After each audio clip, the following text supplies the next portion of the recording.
నమస్తే శోభా Telugu TV news కి స్వాగతం. భోగాపురం విమానాశ్రయం విషయంలో జగన్ గారిపై విష ప్రచారం చేస్తున్నారు అని భోగాపురం అంతర్జాతీయ విమానాశ్రయం కోసం 2800 ఎకరాల భూములు సేకరించి రైతులకు పరిహారమిచ్చి అనుమతులు తెచ్చి 80% పనులు పూర్తి చేసింది జగన్ గారి హయాంలోనే అని మాజీ ఎంపీ వైఎస్ఆర్సీపీ జాతీయ అధికార ప్రతినిధి మార్గాని భరత్ తెలిపారు. భోగాపురం ఎయిర్పోర్ట్ కి సంబంధించి ఈ భోగాపురం ఎయిర్పోర్ట్ వైఎస్ఆర్ కాంగ్రెస్ పార్టీ పైన తప్పుడు ఆరోపణలు చేస్తా ఉన్నారు. నేను అడుగుతా ఉన్నా, ఆంధ్రప్రదేశ్ ముఖ్యమంత్రి చంద్రబాబు నాయుడు గారు, నారా లోకేష్, పవన్ కళ్యాణ్ వీళ్ళు ముగ్గురు ఏం చెప్తున్నారనండి, ఎర్ర బస్సు వెళ్ళలేని ప్రాంతానికి ఎయిర్ బస్ ఏంటి అని చెప్తా ఉన్నారు. మీరు క్లియర్ గా వీడియో చూశారు. ఆ రోజు మీటింగ్ లో ఒక మహిళ చెప్పిన మాట, ఆ మహిళ చెప్పిన మాట ఎర్ర బస్సు రాని ప్రాంతానికి ఎయిర్ బస్ ఏంటనేది ఆ మహిళ చెప్తే జగన్మోహన్ రెడ్డి గారు ఆ మహిళ ఇలా చెప్పిందని చెప్పారు. దానికి అర్థము భోగాపురం ఎయిర్పోర్ట్ వద్దని కాదు. జగన్మోహన్ రెడ్డి గారు కూడా క్లియర్ గా ఆ రోజు చెప్పిన అంశం ఏంటి, గతంలోకి వెళ్తే అక్కడ నేవీకి సంబంధించి ఎయిర్పోర్ట్ ఉంది. ఆ ఎయిర్పోర్ట్ ఉంటుండగా ఇంకొక ఎయిర్పోర్ట్ ఎందుకు అనేది దానికి తాలూకా అర్థము. మరి అది నేవీ డిపార్ట్మెంట్, నేవీ వాళ్ళకి ఎయిర్పోర్ట్ వెనక్కి ఇచ్చేసినప్పుడు ఖచ్చితంగా ఒక డొమెస్టిక్ ఇంటర్నేషనల్ ఎయిర్పోర్ట్ అనేది రావాలి. మరి దాన్ని గుర్తించే కదా జగనన్న 2800 ఎకరాలు ఆ ల్యాండ్ ఎక్వైర్ చేసి దానికి సంబంధించిన పర్మిషన్స్ అన్ని తీసుకుని వచ్చి మొత్తం పూర్తి స్థాయిగా ఆ వర్క్స్ అన్ని కూడా ప్రారంభించింది జగన్మోహన్ రెడ్డి గారి ప్రభుత్వం కాదా? చంద్రబాబు నాయుడు గారు ఏం చేశారండి, 15,000 ఎకరాలు కావాలని చెప్పేసి అక్కడ రైతులందరినీ కూడా పీడించి పాపాలు ఎన్నో చేశారు. ఇవాళ వాళ్ళు గవర్నమెంట్ దిగిపోయే టైంకి 2019లో ఇంకా 4 రోజులు ఉందనగా ఎలక్షన్ కోడ్ వస్తుంది అనగా హడావిడిగా ఏ పర్మిషన్ ఉందండి మీ దగ్గర? ఆల్ ఇండియా ఏవియేషన్ పర్మిషన్ ఉందా? ఏ పర్మిషన్ ఉందా? ఏం పర్మిషన్ లేకుండా తీసుకొచ్చి శిలాపలకం వేస్తే సరిపోద్దా? అసలు ల్యాండ్ ఎక్విజిషన్ ఎక్కడ చేశారు? దీనికి సంబంధించి R&R ఎక్కడ ఇచ్చారు? దీనికి సంబంధించి కేంద్ర ప్రభుత్వం దగ్గర నుంచి పర్మిషన్స్ ఎక్కడ వచ్చినాయి? ఇవేమీ లేకుండా ఇవాళ తీసుకుని వచ్చి నేను శిలాపలకం వేసాను, నేనే ప్రారంభించాను, నేనే దాన్ని కంప్లీట్ చేశాను అని అంటే ప్రజలు ఎవరో కూడా హర్షించారు. ఆ రోజు 2019 నుంచి 24 మధ్యలో 2.5 సంవత్సరాలు కరోనాతో పోయినప్పటికీ కూడా ఆ రోజు శంకుస్థాపన చేసి ఆ రోజు GMR గ్రంథి మల్లికార్జునరావు గారిని తీసుకుని వచ్చి, ఎందుకంటే ఆయనదే ఆ ఎయిర్పోర్ట్, ఆయన్ని తీసుకుని వచ్చి ఆయనే చెప్పాడు, రాజశేఖర్ రెడ్డి గారు హైదరాబాద్ ఎయిర్పోర్ట్ ఆయన అమృత హస్తాలతో ప్రారంభించారు, కంప్లీట్ చేశారని ఇలా 2 చేతులు జోడించి నమస్కారం పెట్టారు. ఇప్పుడు వాళ్ళ తనయుడు, ఇది యాదృచ్ఛికో లేకపోతే దేవుడు రాసిన ఇదో తెలియదు కానీ వాళ్ళ తనయుడు జగన్మోహన్ రెడ్డి గారు అమృత హస్తాలతో ఈ భోగాపురం ఎయిర్పోర్ట్ ని శంకుస్థాపన చేశారు. వారి చేతుల మీదే కంప్లీట్ అవ్వాలని కోరుకుంటున్నానని ఆయనే చెప్పాడు. ఖచ్చితంగా ముమ్మాటికి చెప్తా ఉన్నా, ఇది జగనన్న పర్యవేక్షణలో జగనన్న కష్టంతో ఈ భోగాపురం ఎయిర్పోర్ట్ అనేది పూర్తయిందనేది ముమ్మాటికి వాస్తవం. మైనారిటీ నాయకులు వైఎస్ఆర్సీపీ మైనారిటీ నాయకుల్లో ఇబ్బంది పెడుతోంది కూటమి ప్రభుత్వం. అక్రమ కేసుల్లో ఇరికించి మానసికంగా వేధింపులకు గురి చేస్తున్నారు. వారెంట్ లేకుండా అర్ధరాత్రి కూడా వచ్చి ఇంట్లో సోదాల పేరుతో మహిళలు, కుటుంబ సభ్యులు ఇబ్బంది పెడుతున్న పోలీసులు ఎవరు చెబితే ఇలా చేస్తున్నారో సమాధానం చెప్పాలి అని డిమాండ్ చేశారు వైసీపీ నాయకురాలు నూరి ఫాతిమా. మైనారిటీ నాయకుల్ని ఇబ్బంది పెట్టడానికి ఏ విధంగా ఒక ప్రణాళిక సిద్ధం చేసిందో మనం అందరం చూస్తున్నాం. నాన్నగారు ముస్తఫా గారు, ఆయన మీద మరి అబద్ధపు ఆరోపణలు చేసి ఏదో ఒక కేసు మీద ఆయన్ని ఇరికించి, ఆయన లేని విషయంలో కూడా ఆయన దానికి సంబంధం లేకపోయినా కూడా ఆయన్ని ఇరికించి ఈరోజు ఏ విధంగా ఇబ్బంది పెడుతున్నారో మానసికంగానే. ఎందుకనంటే ఆయన క్రెడిబిలిటీ ప్రతిరోజు కూడా ఫ్యామిలీ మెంబర్స్ ని ఇబ్బంది పెట్టడం, వీళ్ళున్నారు వాళ్ళున్నారు, వీళ్ళ ఎవిడెన్స్ ఉంది, ఆ ఎవిడెన్స్ ఉంది, వీళ్ళని తీసుకుని రండి, వాళ్ళని తీసుకుని రండి, తీసుకెళ్లిన వాళ్ళు ఎక్కడున్నారో కూడా తెలియకుండా మేము ఇన్వెస్టిగేషన్ ఆఫీసరము, మేము ఏమైనా చేయొచ్చు అని చెప్పి డిఎస్పీ గారు ఎవరిని ఎప్పుడు ఏ టైంలో ఇంటికి వస్తున్నారో తెలీదు, ఏ టైంలో ఇంటి కాలింగ్ బెల్ కొడుతున్నారో తెలీదు, దేనికోసం వస్తున్నారో తెలీదు. మరి మా ఇంటిని 30వ తారీఖున వచ్చి మరి ఏ విధమైన ఆర్డర్స్ లేకుండా, ఏ విధమైన ఆర్డర్స్ తీసుకోకుండా అక్కడికక్కడే కూర్చొని నేను ఐఓని ఇన్వెస్టిగేషన్ ఆఫీసర్ ని నేను ఏదైనా చేయొచ్చు. ఆఫ్టర్ 6 ఎక్కడా కూడా ఏదైనా ఎవరైనా ఇల్ని సెర్చ్ చేయాలి అని అంటే కోర్ట్ ఆర్డర్స్ తీసుకొని రావాల్సిన ఆయన ఏది తీసుకొని రాకుండా మొత్తం కూడా మరి లా అండ్ ఆర్డర్ ప్రకారంగా పోకుండా ఆయన ఇష్ట ప్రకారంగా వచ్చి దాదాపుగా 10 గంటల వరకు ఇంటిని అలాగే ఉన్న ఇల్లులన్నీ సోదా చేసి మరి ఒక భయాందోళన క్రియేట్ చేశారు. ఏంటంటే ముస్తఫా గారి మీద ఈ విధమైన మరి ఆరోపణలు కనిపిస్తే మీకు రివార్డ్ ఇస్తామంట. ఆయన ఏమైనా క్రిమినలా, ఆయన ఏమైనా స్మగ్లరా, లేకపోతే ఆయన ఏమైనా ఏదైనా నేర చరిత్ర ఉన్న వ్యక్తా? ఆయన మీద ఒక్కటి కూడా క్రిమినల్ కేసు లేని వ్యక్తి, అంత ప్యూర్ అయిన వ్యక్తి మీద ఈ రోజు మీరు ఈ విధంగా మరి ఈ విధమైన ఇది పెట్టి పేపర్లో యాడ్లు ఇచ్చి, ఇది పేపర్ యాడ్ కూడా కాదండి.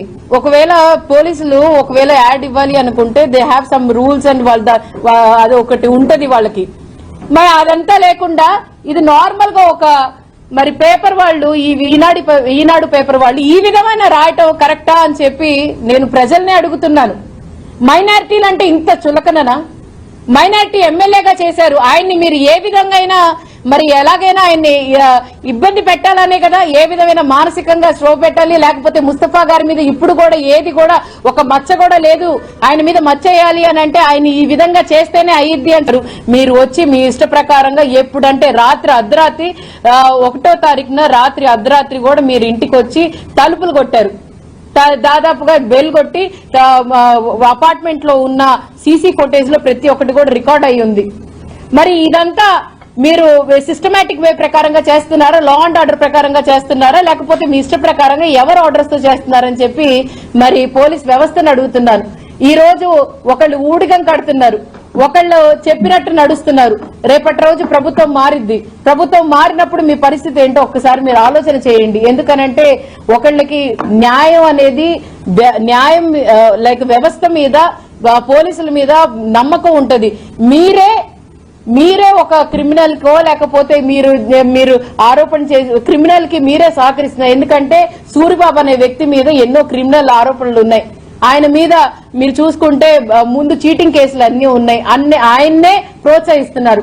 అలాగే మరి నూజివీడు కోర్టులో ఎస్సీ ఎస్టీ కేసు అమలు కాదని చెప్పి అక్కడ చెప్పడం జరిగింది. దాన్ని రివర్స్ చేయడానికి మరి ఎందుకు అంత ఇంట్రెస్ట్ చూపిస్తున్నారో అర్థం కావట్లేదు. ఎక్కడా కూడా ఎఫ్ఐఆర్ లో సూరిబాబు గారిని గాని లేకపోతే వాళ్ళ అబ్బాయిని గాని ఎటువంటి ఇది తిట్టినట్టు చేసినట్టు.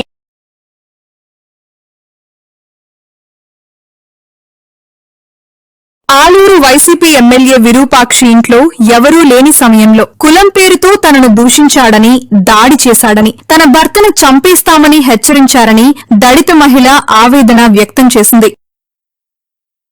మాదిగలంజ ఫస్ట్ మీ ఆయన పిలిపి నేను వన్ చంపేక వచ్చినాను, ఫస్ట్ నువ్వు పిలిపించి వన్ చంపేసి నేను ఇంటికి వెళ్తాను, ఇందాక సంఘాల్లో కూడా కొట్టేసి వచ్చాను, వన్ ఎక్కడున్నా పిలిపి 1 వెగస్టాలు ఎక్కువైనాయి. విరూపాక్షి వచ్చి లేదు సార్ నేను కాలు మొక్కుతున్నా కూడా నన్ను వచ్చి లేపి కాలుతో తన్నిగినా కూడా లోపల నుంచి దిగ్గుకొచ్చి నైట్ భుజాల మీద చేయి వేసి నైటే చింపినాడు సార్. నైటే చింపి మరి మీ ఆయన ఎక్కడున్నా పిలుచుని ఫస్ట్ చంపేసి వెళ్ళిపోతాను. ఎందుకు ఇచ్చినారు అయిపోయి పదవి, ఇంటికి ఎమ్మెల్యే సీట్ ఎందుకు ఇచ్చినారు ఆయనకి? వాళ్ళ ఇంట్లో లేడీస్ అనేది ఉండరా? వాళ్ళ ఇంట్లో ఉంటారు కదా ఆడపిల్ల అనేది, తల్లిదండ్రులని ఉంటారు కదా. అట్లప్పుడు ఆడపిల్లని ఎట్లా లోపల వచ్చి నైటే చింపే అంత అవసరం ఏముంది? బయట చూసుకోవాలి, అబ్బాయిలు బయట చూసుకోవాలి, బయట ఎవరు చేయాలా. ఆయన ఎమ్మెల్యే సీట్ ఇచ్చినారు కానీ ఏంటి పదవి ఏం చేయలే. ఆయన ప్రజలకు ఎట్లా చెప్పాలని తెలుసుకొని లేడీస్ తో ఎట్లా మాట్లాడాలా, లేడీస్ ని ఎట్లా గౌరవించాలని తెలుసుకొని మాట్లాడాలి. ఆయన ఇంట్లోకి వచ్చి దౌర్జన్యంగా వచ్చి నన్ను కొట్టి మీ ఆయన పిలిచి ఫస్ట్ మాదిగలని చెప్పి ఫస్ట్ మీ ఆయన పిలిపి నేను వాడిని చంపేసి వెళ్ళిపోతాను, చంపేకే వచ్చినాను. ఏం జరిగినా ఆయనే మా కారణం. విరూపాక్షే విరూపాక్షి తన కొడుకు తమ్ముడు వచ్చినారు, వాళ్ళు చాలా దారుణం చేసినారు. మా ఆయన పిలిపించినా గానీ 200 మంది వచ్చినారు. మంది ఇంటికి ఓగితే ఉన్నాయి ఇంట్లో. వాళ్ళు అంత దౌర్జన్యంగా వచ్చి అంత ఆడదాన్ని అట్లా చేస్తే ఎట్లా? వాళ్ళు ఎచ్చనగా 6 పడాల్సిందే. మా ఇంట్లో ఏం జరిగినా ఆయనే మాకు కారణం. మా ఇంట్లో మా 3 అన్నదమ్ములు, వాళ్ళకి ఏం జరిగినా విరూపాక్షే. ఏం జరిగినా Lokesh sir, Chandrababu sir, Pawan Kalyan sir మాకు అన్యాయం చేయకోకున్నట్లు మాకు న్యాయం చేసేటట్లు చేయండి సార్. నువ్వు సొంతంగా ఎలక్షన్ అఫిడవిట్ నింపగలవా రేవంత్? నువ్వు సొంతంగా నింపితే ఏ ఛాలెంజ్ కైనా నేను రెడీ అన్నారు కేటీఆర్ ఇంజనీరింగ్ విద్యార్థులు. తెల్ల కాగితంపై సొంతంగా రాయలేరని నువ్వంటున్నావా? రేవంత్ రెడ్డి జీవితంలో ఒక పోటీ పరీక్ష అయినా రాశాడా? ఒక్క ఇంటర్వ్యూకైనా హాజరయ్యాడా? నకల్ కొట్టి పాస్ అయినోడివి, గోడల మీద సున్నం వేసుకుని బతికినోడివి, ఎంతసేపు పిల్లల మీద ఎడ్వడమేనా అని మండిపడ్డారు కేటీఆర్. ఇంజనీర్లను ఇన్స్టాల్ చేసే అధికారం నీకు ఎక్కడిది? నీ జీవితంలో రేవంత్ రెడ్డి నాకు తెలిసి నకలు కొట్టుకే పాస్ అయిన కేసు ఇది. ఏం చదివిండో కూడా డౌటే నాకు. చదివిండా లేదా సప్లిమెంటరీ పరీక్ష పాస్ అయ్యిందా నాకైతే డౌటే. ఎందుకంటే ఆయనకి సప్లిమెంటరీ పరీక్షలు పాస్ కావడం కూడా ఆయనకి కొత్త ఏం కాదు. అసెంబ్లీలో ఓడిపోయాడు, 3 నెలల తర్వాత వచ్చిన పార్లమెంట్లో సప్లిమెంటరీలో పొరపాటున గెలిచాడు. ఏం చదువుకున్నాడో ఎవడికి తెలియదు. ఆయన ఇవాళ మాట్లాడుతున్నాడు చదువుకున్న వాళ్ళ గురించి. ఏం మాట్లాడతాడు? ఆయనకంట కాగితం, తెల్ల కాగితం మీద అంట పిల్లలకి రాయడం రాదంట. నేను అడుగుతున్నా రేవంత్ రెడ్డి గారు, నువ్వు నింపగలుగుతావా నీ ఎలక్షన్ ఫారం అఫిడవిట్? ఏ ఛాలెంజ్ కంటే ఆ ఛాలెంజ్కి నేను రెడీ. నీ ఎలక్షన్ అఫిడవిట్ నింపరాయ్యా, నువ్వు చూస్తా నీకు ఏం చదవచ్చో ఏమొచ్చో నేను కూడా చూస్తాను. పెద్ద మాటలు మాట్లాడుతున్నాడు. జీవితంలో ఒక పోటీ పరీక్ష రాసినావా? ఒక్క పోటీ పరీక్ష ఏదన్నా కాంపిటేటివ్ ఎగ్జామ్ పొరపాటున ఎప్పుడన్నా జీవితంలో ఒక ఇంటర్వ్యూకి అటెండ్ అయినావా? ఏం తెలుసు నీకు పిల్లల గురించి? మేము కష్టపడి చదువుకున్నా. నేను కూడా జీమాట్ రాసిన, జిఆర్ఈ రాసిన, జవహర్లాల్ నెహ్రూ యూనివర్సిటీ ఎంట్రన్స్ రాసిన, ఆల్ ఇండియా ఎంట్రన్స్లో సీటు సంపాదించి పూనాలో పోయి చదువుకున్నా, అమెరికాలో పోయి చదువుకున్నా. ఎంతసేపు ఏడుపులు తప్ప వేరే వాళ్ళ మీద. ఒక్క ఇంటర్వ్యూ అటెండ్ అయిన ముఖమా నీది? ఒక పోటీ పరీక్ష రాసిన ముఖమా? పోనీ ఒక అప్లికేషన్ రాసే తెలివి ఉందా? నకలు కొట్టి పాస్ అయినోడివి, గోడల మీద సున్నలు వేసుకుని బతికినోడివి. నీకే ఇంత ఉంటే మరి పిల్లలకి ఎంత ఉండాలా? 2 ఏళ్ళు జాబ్ క్యాలెండర్ విడుదల చేసి ఇప్పటికీ న్యాయం జరగక 2 లక్షల ఉద్యోగాలు మొదటి సంవత్సరంలో ఇస్తానని రాహుల్ గాంధీ స్వయంగా చెప్పి ఇవ్వనందుకు నిరసనగా గడ్డం వేణుకుమార్ అనే ఒక తమ్ముడు ఖమ్మం జిల్లా ముదిగొండ మండలం కొత్త లక్ష్మీపురం, న్యూ లక్ష్మీపురం గ్రామానికి చెందిన ఒక సోదరుడు ఇంత పెద్ద సూసైడ్ నోట్ రాసి నిన్న ఆత్మహత్యాయత్నానికి పాల్పడ్డాడు. ఇది డిప్యూటీ సీఎం బట్టి విక్రమార్క గారి నియోజకవర్గం. ఆ తమ్ముడు ఎంత స్పష్టంగా రాసినాడంటే ఈ లెటర్లో, జాబ్ క్యాలెండర్ ఇస్తాము అని మేనిఫెస్టోలో చెప్పడంతో నిరుద్యోగులమంతా కాంగ్రెస్ను గెలిపించాము. కానీ గత గవర్నమెంట్లో మిగిలిపోయిన నోటిఫికేషన్లు పూర్తి చేశారే తప్ప 2.5 సంవత్సరాలుగా జాబ్ క్యాలెండర్ ఇవ్వలేదు. జాబ్ క్యాలెండర్ ద్వారా ప్రతి సంవత్సరం నోటిఫికేషన్ విడుదలైతే నిరుద్యోగులకు ఈ దుస్థితి వచ్చేది కాదు అని చెబుతూ, మా మధిర నియోజకవర్గం పరిస్థితి చెప్తున్నాను, డిప్యూటీ సీఎం గారు జోక్యం చేసుకోవాలి అంటూ మొత్తం వివరంగా దాదాపు 2 పేజీల లెటర్. ఈ మాట ఇంకా ఆయన చెప్పిన మాట, డిప్యూటీ సీఎం బట్టి ఈ సూసైడ్ నోటు డిప్యూటీ సీఎం బట్టి విక్రమార్క గారికి, సీఎం రేవంత్ రెడ్డి గారికి, రాహుల్ గాంధీ గారికి చేరే వరకు షేర్ చేయండి అంటే తన ఆవేదనను వ్యక్తపరుస్తూ ఆ తమ్ముడు మాట్లాడిన మాటలు నిన్న ఆసుపత్రిలో చావు బతుకుల మధ్యన కొట్టుమిట్టాడుతూ ఇప్పుడు స్టేబుల్ గా ఉన్నాడని తెలుస్తుంది. సంతోషం. ఏం మాట్లాడాడు కూడా ఒకసారి వినండి మీరు. ఇచ్చిన మేనిఫెస్టో ఏంటో గవర్నమెంట్ కి తెలుసు. చివరికి వచ్చేసరికి ఇప్పట్లో గ్రూప్స్ నోటిఫికేషన్ లేవు. మీరు ఎన్ని దాగండి అవసరం అయితే మాకు సంబంధం లేదు. ఆయన మాట్లాడే ప్రతి మాట కూడా ఎట్లుందంటే వ్యతిరేకమే. కానీ ఎస్ఐ కానిస్టేబుల్ నోటిఫికేషన్లు ఇచ్చారు, ఏ నిరుద్యోగులు అవి సంతృప్తి పరచలేదు. అది కూడా ఈ లెటర్ లో రాశారు, సంతృప్తి పరచలేదని. వాళ్ళు వచ్చి ఏం మాట్లాడారు, అన్ని నేను చేసి పెడతా అనేసి వాగ్దానాలు చేసి నమ్మినాం సార్. స్పష్టంగా ఆయన చెప్తున్న మాట, నోటిఫికేషన్లు ఇవ్వక ఏమైంది, ఎందుకు ఇవ్వరు? చివరికి పోలీసు ఉద్యోగాలు 20,000 ఖాళీలు ఉంటే 5,000, 7,000 ఎందుకు ఇస్తున్నారు? ఎందుకు 20,000 ఇవ్వరు? కేసీఆర్ గారు ఒక్కటేసారి 48,000 ఉద్యోగాలు నింపినప్పుడు మీరెందుకు నింపరు అని అడిగితే ఎండ్రిన్ తాగి చావండి. ఇది రాష్ట్ర ముఖ్యమంత్రి గారు యువతకిచ్చే సందేశం. మరి విన్న తర్వాత ఇలా ఆత్మహత్యల లాంటి పరిస్థితికి పాల్పడక మరి ఏం చేయాలి ఈ రాష్ట్రంలో యువత అని నేను అడుగుతా ఉన్నా ఈ ప్రభుత్వాన్ని. అట్లాగే ఆ తమ్ముడు ఇంకో మాట అన్నాడు, బీఆర్ఎస్ హయాంలో చివరి దశలో ఉన్న 65,000 ఉద్యోగాలు నింపి వాళ్ళు ఆ రోజు నోటిఫికేషన్లు ఇస్తే ఇవాళ మీరు కాగితాలు ఇచ్చి అది మీ ఖాతాలో వేసుకుంటారా అని నిలదీశాడు ఈ ఉత్తరంలో. దయచేసి ఈ ఉత్తరం కూడా మిత్రులందరూ చదవాలని చెప్పి కూడా నా ప్రార్థన, మీడియా మిత్రులందరూ కూడా. కేటీఆర్ ప్రెస్ మీట్ పెట్టి మాట్లాడిన తీరు ద్వారా అధికారం పోయినా ఆయనలో అహంకారం తగ్గలేదని నిరూపించుకున్నారు. ముఖ్యమంత్రి రేవంత్ రెడ్డి ఇంజనీరింగ్ విద్యార్థుల భవిష్యత్తు మరియు నైపుణ్యాల గురించి ఒక తండ్రిలా మంచి మాటలు చెబితే కేటీఆర్ దాన్ని వక్రీకరించి మాట్లాడడం సరైన పద్ధతి కాదు అని మహిళా కాంగ్రెస్ నాయకురాలు శ్రీమతి ఇందిరా శోభన్ గారు తెలిపారు. కేటీఆర్ గారు ప్రెస్ మీట్ పెట్టి మరొకసారి తన దురహంకారాన్ని నిరూపించుకున్నాడని చెప్పాల్సిన అవసరం ఉంది. చింత వచ్చినా పులుపు చావలేదన్నట్టు అధికారం కోల్పోయిన అహంకారం తగ్గలే. రాష్ట్ర ముఖ్యమంత్రి గారు ఒక తండ్రి లాగా పిల్లలను ఉద్దేశించి ఇంజనీరింగ్ స్టూడెంట్స్ భవిష్యత్తు ఎలా ఉన్నది, తల్లిదండ్రులు వాళ్ళపైన ఎలాంటి హోప్స్ పెట్టుకున్నారు, ఉన్నటువంటి క్వాలిటేటివ్ ఎడ్యుకేషన్ ఎలా ఉండాలి, స్కిల్ ఏ విధంగా పెంచుకోవాలని ఒక హితోపదేశ మాట చెప్తే దాన్ని కూడా వక్రీకరించి రాజకీయంగా పైశాచికానందం పొందుతున్నటువంటి డ్రామారావు, నీ డ్రామాలు బంద్ చేయి. ఈ సురభి నాటకాలు ఇంకెన్ని రోజులు చేస్తారు? ఈ రాష్ట్రంలో 10 సంవత్సరాలు రాష్ట్రాన్ని పాలించి కొత్త జిల్లాలు ఏర్పాటు చేసినాం, మండలాలు ఏర్పాటు చేసినాం, గ్రామాలు ఏర్పాటు చేసినాం అని చెప్పినప్పుడు మరి ఉద్యోగాల సంఖ్య కూడా పెరిగి ఉండాలి కదా. ఆనాడు ఏం చేసినావు? కుంటిగురం పళ్ళు తోయినావా? ఎందుకు ఇలా ఉద్యోగాలు ఆ రోజున అడుగుతున్నాం.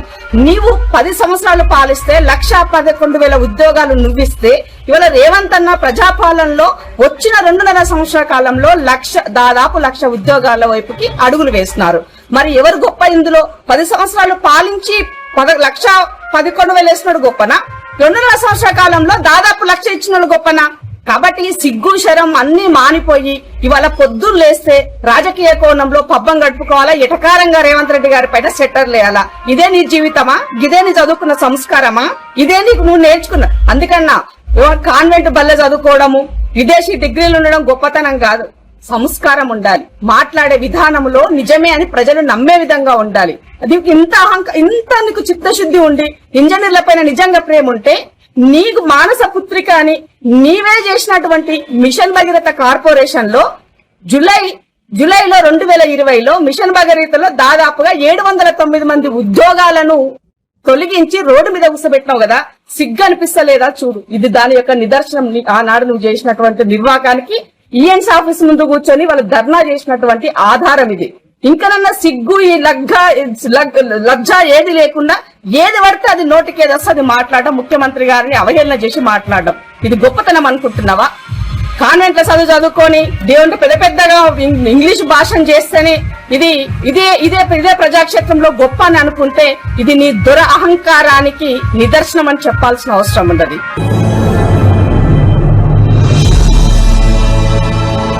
గౌరవ ముఖ్యమంత్రి రేవంత్ రెడ్డి గారు ఏదైతే ఒక సందర్భంలో ఇంజనీరింగ్ కోర్స్ గురించి మాట్లాడితే ఇంజనీరింగ్ విద్యార్థుల గురించి మాట్లాడినట్టు కేటీఆర్ గారు ఈరోజు ప్రెస్ మీట్లు పెట్టి పిచ్చి లేసినట్టుగా ఇష్టం వచ్చినట్టుగా వాగుతున్నారో మీరు అందరూ కూడా గమనించాల్సింది. కేటీఆర్ గారు మీరు ఒక్కరు గుర్తుపెట్టుకోండి, మీ నాన్న అసెంబ్లీ సాక్షిగా కేసీఆర్ గారు తెలంగాణలో 350 ఇంజనీరింగ్ కాలేజీలు మనకు అవసరమా అని చెప్పి విద్యార్థులను ఆ రోజు అవమానించారు అసెంబ్లీ సాక్షిగా. దాంతోపాటు ఏడాదికి 1,50,000 మంది ఇంజనీర్లు మనకి ఎందుకు, వాళ్ళు ఎటువంటి ఉద్యోగాల కోసం వెతుకుతున్నారు, వాళ్ళు ఏం ఉద్యోగాలు చేస్తారు, హోంగార్డ్ కానిస్టేబుల్ ఉద్యోగాలు చేయడానికైనా ఇంతమంది ఇంజనీర్లు తయారవుతున్నారని చెప్పి అసెంబ్లీ సాక్షిగా వాళ్ళని అవమానించింది కేసీఆర్ గారి కాదా? మీ తండ్రి 10 ఏళ్ళు ఏం పరిపాలిస్తున్నారు, ఎన్ని ఉద్యోగాలు ఇచ్చినారు, మీరు ఎన్ని నోటిఫికేషన్లు ఇచ్చినారు? యువత ఉసురు పోసుకొని ఈరోజు మీరు అధికారం దూరమైనారు. అది మర్చిపోకుండా మీరేదో బట్టగాల్చి ఈ ప్రభుత్వం పైన వేసే ప్రయత్నం చేస్తున్నారు. ప్రజలు దీన్ని గమనిస్తున్నారు. జీవో 46 పేరుతోని నిరుద్యోగులను ఏదైతే ఉపాధి కల్పిస్తామని చెప్పి మీరు మోసం చేసిన విషయం తెలంగాణ సమాజానికి అందరికీ తెలుసు. తప్పు జరిగిందని తెలిసినా వార్తలు రాయలేని పరిస్థితిలో మీడియా సంస్థలు ఉన్నాయి అని బీఆర్ఎస్ వర్కింగ్ ప్రెసిడెంట్ కేటీఆర్ తెలిపారు. ఒక కేంద్ర మంత్రి కుమారుడు మైనర్ బాలికపై అత్యాచారం చేసి పాక్సో కేసు నమోదైన వారం రోజుల వరకు ఒక్క మీడియా సంస్థ కూడా ఆ వార్తను రాయలేదు. లగచర్లలో గిరిజనులపై జరిగిన దాడులైనా, హెచ్సియూలో జరిగిన విధ్వంసమైన, ప్రభుత్వంలో జరుగుతున్న తప్పులైన మీడియా సంస్థలు వాటిపై వార్తలు రాయడం పూర్తిగా ఆపేశాయి అంటూ తెలిపారు. ఇవాళ దేశంలో ఉన్న పరిస్థితి ఇది. వాస్తవం ఏంటి? తప్పు జరుగుతున్నా రాయలేని పరిస్థితి ఉన్నమాట వాస్తవం. తప్పు జరుగుతుందని తెలిసినా రాయలేని పరిస్థితి ఉన్నమాట వాస్తవం. అట్లాగే ఈరోజు మీరు ఆలోచిస్తే దేశంలో ఉన్న మీడియా సంస్థలన్నీ కూడా ఎవరో ఒకరికి ఒత్తాసుగా మారిపోయిన విషయం కూడా వాస్తవం. స్వేచ్ఛగా, నిర్భీతిగా, న్యూట్రల్ గా ఉండే పరిస్థితి ఉందా అంటే లేని మాట కూడా వాస్తవం. The power of speech today is restricted to those in power. It's is a fact. మనకి ఇష్టం ఉన్నా లేకపోయినా అది వాస్తవం. ఎందుకు ఈ మాట ఎందుకంటా ఉన్నా నేను? తెలంగాణను తీసుకోండి, అక్కడ ఇక్కడ తెలంగాణలోనే ఎన్నో సందర్భాలలో వార్తని వార్తగా రాయలేని పరిస్థితి లేదా? ఒక అమ్మాయి మీద లైంగిక దాడి జరిగింది, కేంద్ర మంత్రి గారి కుమారుడు ఈ దుర్మార్గమైన పని చేశాడు అని అమ్మాయి తల్లి తండ్రి వచ్చి కంప్లైంట్ చేస్తే ఏ మీడియా రిపోర్ట్ చేసిందండి? వారం రోజు సోషల్ మీడియానే లేకపోతే అమ్మాయికి న్యాయం జరిగే పరిస్థితి ఉందా? ఈ నేను మాట్లాడుతున్న మాట తప్ప? ఏ మీడియా లగచర్లలో గిరిజనుల మీద అకృత్యాలు జరిగితే ఏ మీడియా రాసింది? నేను ఈ మాట అంటున్నందుకు దయచేసి ఎవరు అనుకోవద్దు. వాస్తవాలు చెబితే చేదుగానే ఉంటాయి. ఈ రోజున్న పరిస్థితుల్లో డైరెక్ట్ గా శాసనసభలో బయట జర్నలిస్టుల పట్ల అసహనం వ్యక్తం చేస్తే కూడా ప్రభుత్వంలో ఉన్న పెద్దలు ఏ మీడియా ప్రశ్నించిందండి? హైదరాబాద్ సెంట్రల్ యూనివర్సిటీలో 400 ఎకరాల భూమి విషయంలో విద్యార్థులు కథం దొక్కేదాకా ఏ మీడియా రాసింది? ఎక్కడుంది పరిశోధనాత్మక జర్నలిజం? ఉందా? నేను ఈ మాట అంటే మీలో చాలా మందికి మళ్ళీ నాలో అహంకారం కనబడొచ్చు. నేను ఉన్నట్టుగా అడుగుతున్నా, ఉన్నదా పరిస్థితి? రాసే పరిస్థితి, చెప్పే పరిస్థితి, స్వేచ్ఛగా, నిర్భీతిగా ఇన్వెస్టిగేటివ్ జర్నలిజం అనే పరిశోధనాత్మకమైన కథనాలు వస్తున్నాయా?